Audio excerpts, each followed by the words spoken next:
जय श्री कृष्ण।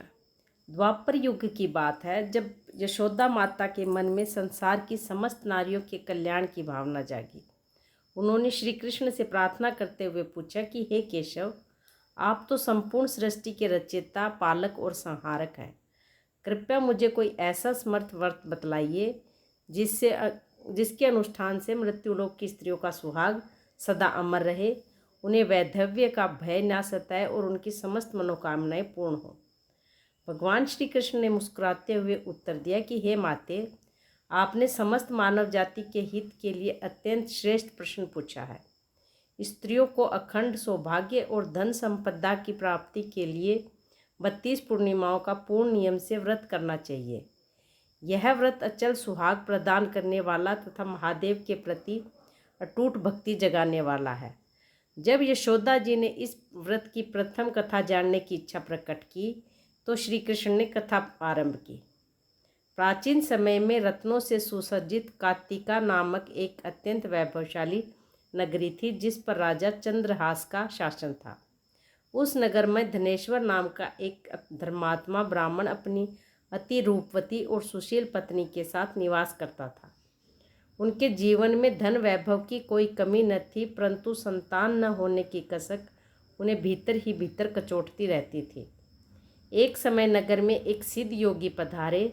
वे प्रतिदिन भिक्षा मांगने निकलते, परंतु धनेश्वर के घर के आगे से बिना भिक्षा लिए निकल जाते।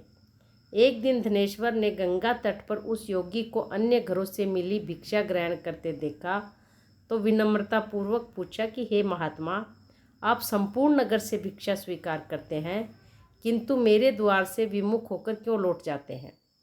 योगी ने उत्तर दिया कि शास्त्रानुसार एक निसंतान गृहस्थ के घर अन्न ग्रहण करने से तपोबल का क्षय होने का भय रहता है। जब आपके घर संतान का जन्म होगा तभी मैं आपके द्वार से भिक्षा स्वीकार करूंगा। योगी के कठोर शब्द सुनकर धनेश्वर का हृदय अत्यंत दुखी हो गया। उसने योगी महाराज के चरण पकड़ लिए और संतान प्राप्ति का मार्गदर्शन करने की गुहार लगाई।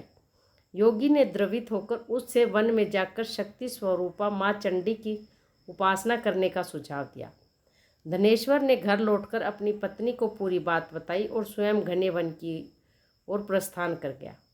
वन में पहुंचकर उसने अन्न जल त्याग कर माँ चंडी का कठिन तप शुरू किया। उसके निश्चल भाव से प्रसन्न होकर देवी ने 16वें दिन स्वप्न में दर्शन दिए और कहा कि हे धनेश्वर, तुम्हें पुत्र रत्न की प्राप्ति तो होगी, किंतु उसकी परम आयु केवल 16 वर्ष की होगी। यदि तुम दोनों पति पत्नी भक्ति भाव से 32 पूर्णिमाओं का व्रत रखोगे तो उसकी आयु लंबी हो जाएगी। देवी ने उसे प्रातःकाल मिलने वाले आम के वृक्ष से फल तोड़कर अपनी पत्नी को खिलाने का निर्देश दिया। अगली भोर जब धनेश्वर जागृत हुआ तो सामने आम का विशाल वृक्ष दिखाई दिया। जब वह फल तोड़ने में असमर्थ होने लगा तो उसने प्रथम पूज्य श्री गणेश जी का ध्यान किया। विघ्नहर्ता की कृपा से बल पाकर उसने फल तोड़ा और घर लौटकर अपनी अर्धांगिनी को दे दिया। स्नान ध्यान के पश्चात ब्राह्मणी ने वह फल ग्रहण किया और भगवती की कृपा से गर्भाधान हुआ।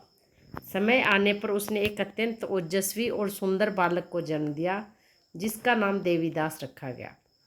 देवीदास माता पिता के लाड प्यार में बड़ा होने लगा। वह अत्यंत बुद्धिमान और संस्कारवान बालक बना।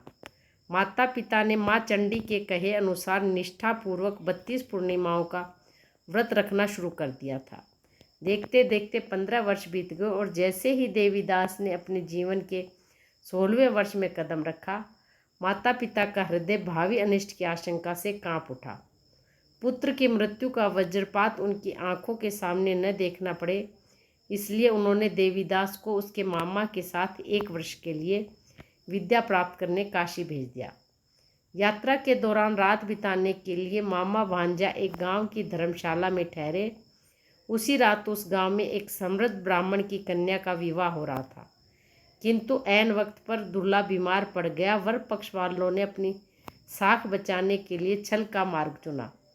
उन्होंने देवीदास के मामा से प्रार्थना की कि लगन के समय केवल रस्म पूरी करने के लिए देवीदास को मंडप में बिठा दिया जाए।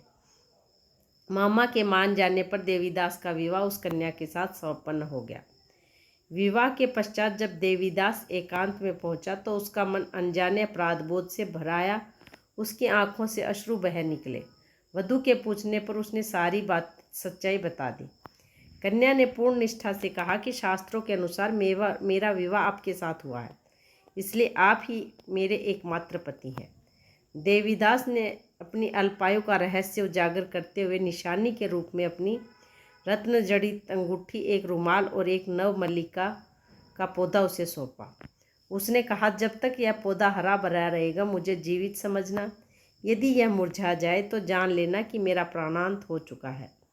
अगले दिन जब असली दुल्हा मंडप में आया तो उस स्वाभिमानी कन्या ने स्पष्ट इनकार कर दिया और कहा कि मेरा विवाह रात में उस दिव्य पुरुष के साथ हो चुका है।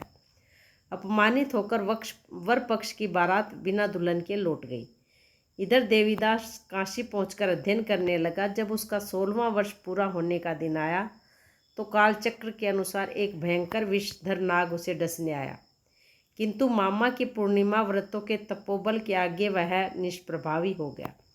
तत्पश्चात स्वयं साक्षात काल देवीदास के प्राण हरने पहुंचा और बालक मूर्छित होकर गिर पड़ा। उसी क्षण आकाश मार्ग से गुजर रहे भगवान शिव और माता पार्वती ने यह दृश्य देखा। बालक की दुर्दशा देखकर दयामयी जगदम्बा पार्वती जी ने महादेव से प्रार्थना की कि हे प्रभु, इस बालक की माता ने 32 पूर्णिमाओं का कठिन व्रत बड़ी निष्ठा से किया है। उनके पुण्य प्रताप का आदर करते हुए इस बालक को जीवन दान दीजिए। आशुतोष भगवान शिव ने माता पार्वती के आग्रह को स्वीकार करते हुए देवीदास को दीर्घायु का वरदान दे दिया और बालक पुनः जीवित होकर उठ बैठा। उधर गांव में उसकी नवविवाहिता पत्नी जब प्रतिदिन उस पौधे को सींचती तो उसने देखा कि मुरझाने के बजाय पौधा और अधिक हरा भरा और सुगंधित हो गया है। वह समझ गई कि उसके स्वामी पर आया संकट टल चुका है और वे जीवित हैं। काशी में 1 वर्ष पूर्ण करके देवीदास अपने मामा के साथ लौट रहा था। रास्ते में ससुराल पक्ष वालों ने उसे पहचान लिया और अत्यंत आदर के साथ अपने घर ले गए। तत्पश्चात विशाल धन संपदा और दहेज के साथ देवीदास अपनी पत्नी को लेकर अपने पैतृक घर की ओर बढ़ा।